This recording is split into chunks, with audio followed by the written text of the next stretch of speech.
اصل بات یہ کہ آزاد صرف غزہ کے لوگ ہیں، ہم آزاد نہیں ہیں۔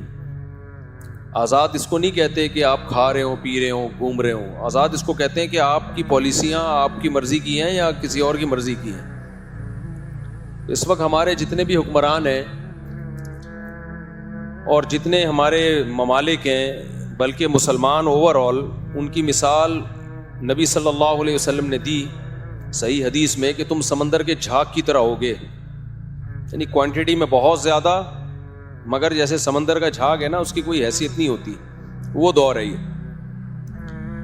اب ظاہر ہے جو بھی تھوڑا سا بھی درد دل رکھتے ہیں ان کے جذبات ہیں، اور بننے چاہیے جذبات ان ویڈیوز کو دیکھ کے کہ ہم کیا کریں۔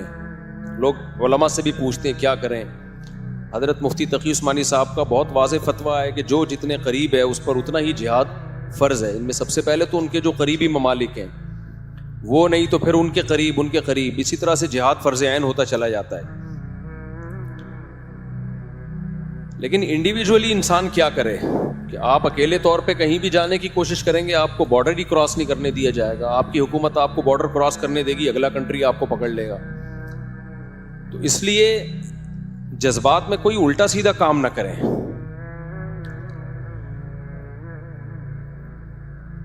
لوگوں میں غیرت ہے، ایک جذبہ ہے جس کی وجہ سے وہ بائیکاٹ کر رہے ہیں۔ اچھی بات ہے، غیرت لوگوں کو مجبور کر رہی ہے کہ ہم کیوں ان کی مصنوعات خریدیں، ہم کیوں ان کو فائدہ پہنچائیں، لیکن توڑ پھوڑ کا عمل نہ کریں۔ اس سے کوئی، اسرائیل کو کوئی نقصان نہیں ہے اس توڑ پھوڑ سے۔ اس سے آپ کی اپنی املاک تباہ ہو رہی ہیں، اور آپ کے جو لوکل اس میں کام کر رہے ہیں ان بیچاروں کا بیڑا غرق ہو رہا ہے۔ تو یہ نہیں کہ ہم کچھ کر نہیں سکتے تو غلط کرنا شروع کر دیں۔ اب ایک آپ کو یاد ہوگا ماضی قریب میں یہ جو ہوتے ہیں نا، یہ ڈمپر، ان سے کچھ ایکسیڈنٹ ہوئے اور ان کی غلطی سے ہوئے، لوگوں نے پکڑ کے مارا کوٹا۔ اب اپنی یہ غصہ لوگوں نے ہر ڈمپر والے پہ نکالنا شروع کر دیا ہے۔ یہ تو غلط ہے بھائی، وہ بھی انسان ہے، اس کو بھی کمانے کا حق ہے۔ یہ تو نہیں کہ کوئی بھی ڈمپر والا گزرے گا، پھر فیک کچھ ایسی ویڈیوز بھی آ رہی ہیں جو اس میں غلط کمنٹس لوگوں کے ہوتے ہیں۔ اب ڈمپر کے سامنے بائک ہے، اس نے بائک اڑا دی، بائک پہ بندہ نہیں ہے، وہ اس کو روکنے کے لیے، کیونکہ روکیں گے اور جلائیں گے تو وہ تو بھاگے گا نا۔ پھر اس پہ ویڈیو یہ بنائی کہ دیکھو موٹر سائیکل والے کو کچل کے چلا گیا۔ میں نے جب وہ ویڈیو دیکھی میں بھی بہت حیران کہ یار یہ تو اس کو تو پکڑنا چاہیے تھا۔ بعد میں پتا چلا وہ اس کو روکنے کے لیے بائکیں سے راستہ بلاک کیا ہوا تھا اس کا، تاکہ اس کو گھیر کے ڈمپر کو جلا دیں۔ بھائی وہ ڈمپر جلنے سے کس کو نقصان ہوگا؟ تو جو غلط کر رہا ہے اس کے خلاف بائیکاٹ کرو، جو نہیں کر رہا اپنی غصہ، یہ تو نہیں کہ آپ کو ظالم نہیں مل رہا تو مظلوم ہی کو پکڑ کے مارنا شروع کر دیں آپ، یا جو ظالم نہیں ہے اس پہ اپنا غصہ نکالنا شروع کر دیں۔ یہ جذباتیت سے ہٹ کے ہمیں سوچنا چاہیے۔ تو غزہ کا ظلم، ساری دنیا اس درد میں ان کے ساتھ شریک ہے اور سب غمزدہ ہیں۔ یہ ایسا نہیں ہے کہ سینے میں صرف چند لوگوں کے دل ہے، باقی سارے پتھر دل ہیں۔ سب روتے ہیں راتوں کو، اللہ کے سامنے مانگتے بھی ہیں، دعائیں بھی کرتے ہیں۔ لیکن ہم اگر صحیح نہیں کر سکتے ان کے لیے تو غلط کم از کم نہ کریں، غلط نہ کریں ہم ان کے لیے، ایسا کام نہ کریں جس سے ہم اور برباد ہو جائیں۔ اس وقت اسرائیل کی سازش کیا ہے؟ اسرائیل کی سازش ہے جتنے بھی اسلامی ملک ہیں ان میں جو رہی صحیح طاقت ہے اس کو ختم کیا جائے۔ تو آپ کوئی ایسا کام نہ کریں کہ آپ سے اگر صحیح نہیں ہو رہا تو آپ غلط کرنا شروع کر دیں۔ میں نے بہت کوشش کی ہے ابھی ماضی قریب میں کہ کسی طرح ہم وہاں تک امداد پہنچائیں۔ تھوڑا بہت اللہ نے سینے میں ہمیں بھی دل دیا ہے، ہر شخص کا آپ کے دل میں سینے میں زیادہ مضبوط دل ہوگا یا زیادہ رحم دل ہوگا، تھوڑا بہت تو ظاہر ہے ہم بھی مسلمان ہیں، انسان ہیں۔ تو میں نے کوشش کی کسی طرح ہم ان تک مدد پہنچائیں۔ میری تو ایک فاؤنڈیشن بھی بن چکی ہے، میں نے کلپ بھی ریکارڈ کروایا کہ بھائی کچھ نہیں کر سکتے تو جو زخمی ہیں، جو بھوکے ہیں، ان کو کھانا تو کھلائیں۔ ہم لوگ کہتے ہیں ہم کچھ نہیں کر سکتے تو پیسوں سے تعاون کر لیں ان کے ساتھ۔ تو میں نے بھیجی ہے بہت، الحمدللہ بہت جتنا ہم سے ہو سکا ہم نے ان کے لیے ان کی مدد بھیجی ہے، جتنا ہم سے ہو سکا۔ یہ سب لیگل وے میں کام ہوتا ہے، اللیگل کام ہم کر نہیں سکتے۔ اللیگل کام ایک دفعہ ہوتا ہے، اس کے بعد زندگی بھر کے لیے آپ کچھ بھی نہیں کر سکتے، پھر جیلیں ہو جاتی ہیں اور پابندیاں لگ جاتی ہیں۔ تو ایسا اللیگل کام آدمی کیسے کرے جو اس کے بعد کسی کام کے قابل ہی نہ رہے.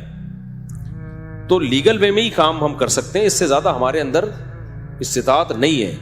باقی دکھ میرے بھائی سب کو ہے, ہمیں بھی ہے, آپ کو بھی ہے, اور ہونا چاہیے ہی. ایمان کا آخری حصہ ہے کہ انسان کو دل میں تکلیف تو ہو. اور ایک بات, ان نا امیدی کی باتوں میں ایک امید کی بات ہے. دیکھو اتنا سا علاقہ ہے اور کیا کچھ ظلم ان کے اوپر ہو رہا ہے, لیکن وہ ڈٹے ہوئے ہیں. میں نے جو جنگی امور کے ماہرین ہیں ان سے سنا ہے کہ کبھی بھی فضائی بمباری کر کے نہ کسی علاقے پہ قبضہ نہیں کیا جا سکتا. فضائی بمباری کر کے ہمیشہ اس کے لیے زمینی فورس چاہیے ہوتی ہے, جو آرمی چاہیے ہوتی ہے جو زمین پہ جائے.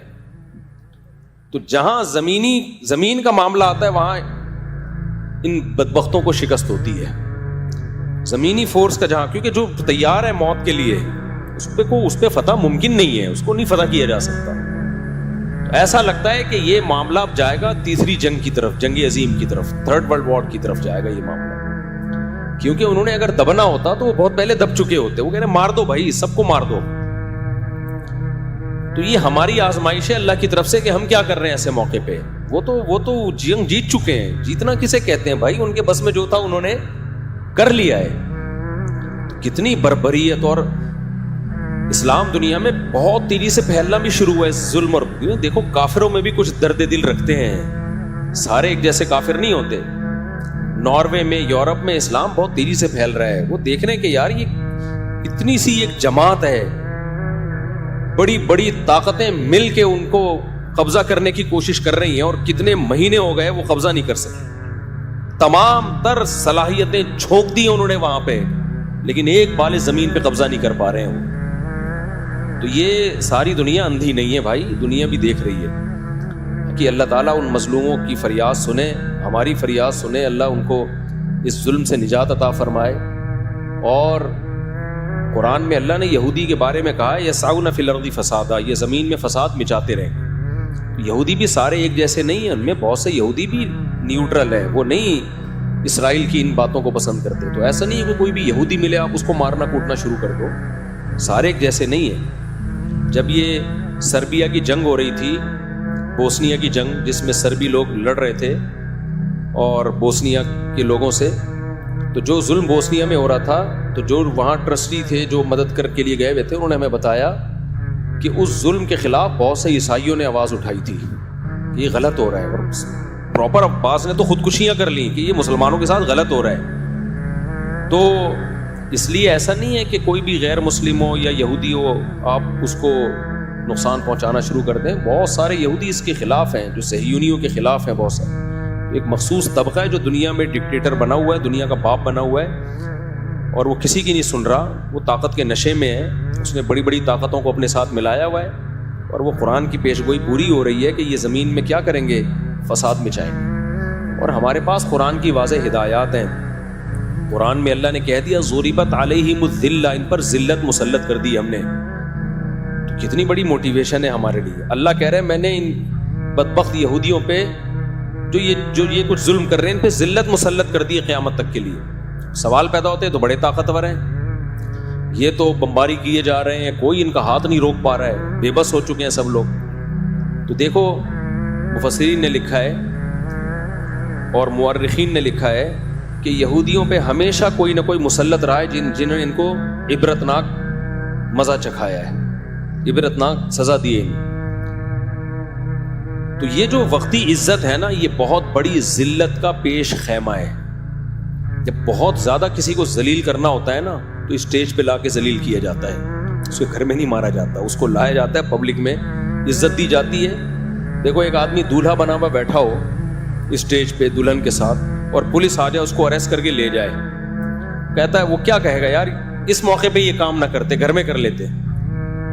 تو اللہ ابھی ان کو وقتی طور پر اللہ نے عزت دی ہے, تاکہ اب جو ان کو چپت پڑے گی نا, یہ قیامت تک انشاءاللہ اٹھ نہیں پائیں گے. تو پھر قربانیاں دینی پڑتی ہیں, اس کے لیے قربانیاں ہوتی ہیں. تو اللہ نے قرآن میں کہہ دیا لا تحسبن اللہ غافلا عما يعمل الظالمون, ظالم لوگ جو کچھ کر رہے ہیں اللہ کو غافل مت سمجھو, وہ دیکھ رہا ہے. وہ ہمیں بھی آزما رہا ہے کہ ہم کیا کرتے ہیں اس موقع پہ. اور وہ ہمارے حکمرانوں کو بھی آزما رہا ہے. اللہ تنہا نہیں چھوڑے گا ان کو. اللہ ان کو جب چھوڑ دیتا ہے جب وہ ڈھیلے ہو جاتے ہیں. ان کے حوصلے بلند ہیں بھائی. اتنے ایسا کچھ ہونے کے بعد کون ڈٹتا ہے اپنی جگہ پہ؟ کون رہتا ہے بھائی اتنا کچھ ہونے کے بعد؟ تو خلاصہ میری بات کا یہ نکلا کہ بھائی ہم جو کر سکتے ہیں وہ کریں, جو نہیں کر سکتے وہ, اگر ہم کچھ صحیح نہیں کر سکتے تو غلط نہ کریں. ہم ایسا کام نہ کریں جو جس کا رزلٹ غلط ہو. لوگ ان چیزوں پہ بھی اعتراض کر رہے ہوتے ہیں. کوئی کسی کے ولیمے کی دعوت میں بریانی کھا رہا ہے, دیکھو غزہ میں کیا ہو رہا ہے, یہ یہاں بیٹھ کے بریانی کھا رہا ہے. کوئی کہیں تفریح پہ نکلا ہوا ہے تو غزہ میں کیا ہو رہا ہے, یہ تفریح پہ نکلا ہوا ہے. کوئی کسی دکان کی اوپننگ کر رہا ہے, غزہ میں کیا ہو رہا ہے, یہ اوپننگ کر رہا ہے. ان باتوں میں کیا رکھا ہے میرے بھائی؟ دنیا کے تو سارے کام چلتے رہیں گے. وہی بات ہے, حضرت خالد ابن ولید جنگ کے بعد جو ہے نا وہ کہیں نکاح کرنے لگے تو کسی نے حضرت عمر کو خط بھیجا کہ ادھر مسلمان جہاد میں لگے ہوئے, خالد ابن ولید نے ایک اور شادی کر لی. اور خالد ابن ولید کو حضرت عمر نے خط لکھا کہ آپ کیا کر رہے ہیں؟ انہوں نے کہا کہ میرے شادی کرنے سے نہ کرنے سے اگر مسلمانوں کو فائدہ ہوتا تو میں نہیں کرتا. جو میری ڈیوٹی ہے کہا کہ وہ تو میں پوری کر رہا ہوں. تو یہ تو دنیا کے سارے کام چلتے رہیں گے. اگر لوگ کاروبار چھوڑ کے بیٹھ جائیں, کھانا پینا چھوڑ دیں, تو کیا اس سے غزہ کے لوگوں کو فائدہ تھوڑی ہوگا؟ اس سے تو اور ڈپریشن میں جائیں گے, اور جو ہم کچھ کر سکتے ہیں وہ بھی نہیں کر پائیں گے. تو اس لیے یہ فضول باتیں کر کے ایک دوسرے کو لانتے کرنا, برا بلا کہنا, یہ کام چھوڑ دینا چاہیے. جب بھی آزمائشیں آتی ہیں نا تو ہم ایک دوسرے کو گالیاں دینا شروع کر دیتے ہیں. برا جو بھی مسلمان ہے نا, جس کے سینے میں بھی درد ہے, وہ اپنی ذمہ داری سمجھ رہا ہے. حضرت مفتی تقی صاحب نے کتنا زبردست, کتنا بہادری کا کام کیا, اور کس طرح بپانگ دہل انہوں نے ایک اسپیچ کی ہے. اس پہ بھی لوگوں کو شرم نہیں آ رہی, اس پہ بھی نیگیٹو کمنٹ چل رہے ہیں. اب یہ مولوی صرف تقریر ہی کر سکتے ہیں. بھائی وہ آرمی کے چیف تھوڑی ہیں کہ بم لے کے پہنچ جائیں وہاں پہ. اور حکمرانوں میں بھی بہت سارے کام دکھا کے نہیں کیے جاتے. پاکستان کو جو کچھ کرنا چاہیے وہ نہیں کر رہا, لیکن اس کا یہ مطلب نہیں ہے کہ آپ یہ سمجھیں کہ کچھ بھی نہیں کر رہے. حکومتیں بہت کچھ اندر اندر کر رہی ہوتی ہیں, وہ بتاتی نہیں ہیں, وہ بتا سکتی نہیں ہے, کیونکہ اگر انہوں نے بتایا تو وہ کچھ نہیں کر پائیں گی جو ہو رہا ہے, وہ بھی نہیں ہو پائے گا. تو اس لیے اپنے حکمرانوں کو اتنا حد تک تو برا کہو تاکہ ان کو, بلکہ برا کے بجائے احتجاج کرو تاکہ وہ اگر خواب غفلت میں ہیں تو اس خواب غفلت سے نکلیں. احتجاج کرنا چاہیے, ان کو فورس کرنا چاہیے. لیکن ہر وقت برا بلا کہنا, وہ کچھ نہیں کر رہا, بھائی وہ کر رہا ہوگا, آپ کو بتا کے نہیں کر رہا ہوگا, کیونکہ سب کو پتا ہے کہ آج غزہ کا نمبر ہے, کل ہمارا نمبر ہے. تو ایسا نہیں ہے کہ جیسا آپ سمجھ رہے ہو کہ کچھ بھی نہیں کر رہے, سب کچھ اپنے طور پر جو جس سے ہو سکتا ہے کر رہے ہیں. ہاں یہ ضرور ہے کہ جتنا ہونا چاہیے اتنا نہیں ہو رہا. تو اس کے لیے کہ اپنے حکمرانوں پہ آپ دباؤ ڈالو, احتجاج کرو سوشل میڈیا پہ, تاکہ ان کو پتا چلے ہم ایک زندہ قوم ہے, ہم غافل قوم نہیں ہے. لیکن ایک دوسرے کو لان تان کرنے میں, برا بلا کہنے میں ٹائم ضائع مت کرو. یہ